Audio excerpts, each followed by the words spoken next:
कामं करून ही लोक त्यांचे फॉर्म बाद करतात। या अशा अधिकाऱ्यांना मला असं वाटतंय की सरकारने घरी बसवलं पाहिजे, नाहीतर याच्या पुढच्या निवडणूक आम्ही लढायच्याच कशाला ना।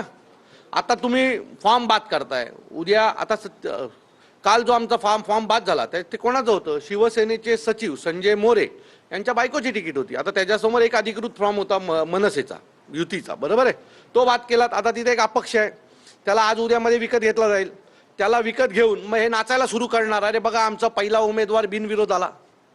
म्हणजे लढायची ताकद नाही, बिनविरोध करायचं, पैशाचा वापर करायचा। आता तो आज उद्यामध्ये त्या जो कोणी उमेदवार आहे त्या समोरचा त्याला विकत घेतला जाईल आणि विकत घेऊन जर त्यातूनही उरले तर निवडणुकीला पूर्ण करोडो रुपये टाकणार आणि पाडणार। म्हणजे पैशाचा एक तर वापर करायचा, बळाचा वापर करायचा आणि निवडणुका जिंकायच्या, चांगल्या पोरांचे करिअर खराब करायचे।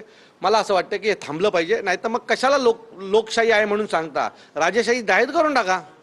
आम्ही राजेशाहीमध्ये जगायला तयार आहोत, पण लोकशाही आहे असं सांगून लोकांची फसवणूक जर तुम्ही करणार असाल तर तो लोकांवर अन्याय करताय असं मला वाटतं। ठाकरे आणि मनसेची युती झालेली आहे, मात्र ठाकरे आणि मनसेच्या उमेदवारांचे जास्त प्रमाणात फॉर्म जे आहेत ते बाद करण्यात आलेले आहे। कुठेतरी भीती हो, कारण अधिकारी विकलाय ना, त्यांच्या मर्जीतले अधिकारी तिथे आणून बसवलेत प्रत्येक ठिकाणी आरो म्हणून, आणि ज्या मर्जीतले अनेक अधिकारी आणून बसवलेत ते अधिकारी आता परत फेड करतायत। उद्या निवडणूक झाल्यावरती बाई चांगल्या कुठेतरी पोस्टवर असणार आहे। काल मी, जितेंद्र आव्हाड साहेब, राजन विचारे साहेब, आम्ही तिघाने तिथे अकाल तांडव केला, पण आम्ही जे बोलतोय तिला समजूनच घ्यायचं नव्हतं त्या बाईला। तिथे असलेले सर्व उमेदवार सांगत होते की ही बाई प्रचंड अर्गणप्रमाणे सगळ्यांशी वागते, ही कोणाशी नीट बोलायला तयार नाही आहे, काही नाही आहे। म्हणजे मी बोलेल तो कायदा।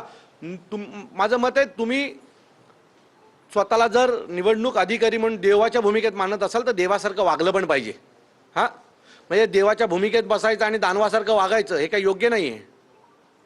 तुमच्यामुळे कोणाचं तरी करिअर खराब होतो। आम्ही तुम्हाला एक सांगतो, ही जी महिला आहे ना आरो, काय नाव तिचं, वृषाली पाटीलच्या बाबतीमध्ये त्यांच्या प्रॉपर्टीपासून सगळ्यांची इन्क्वायरी आम्ही लावणार आहोत।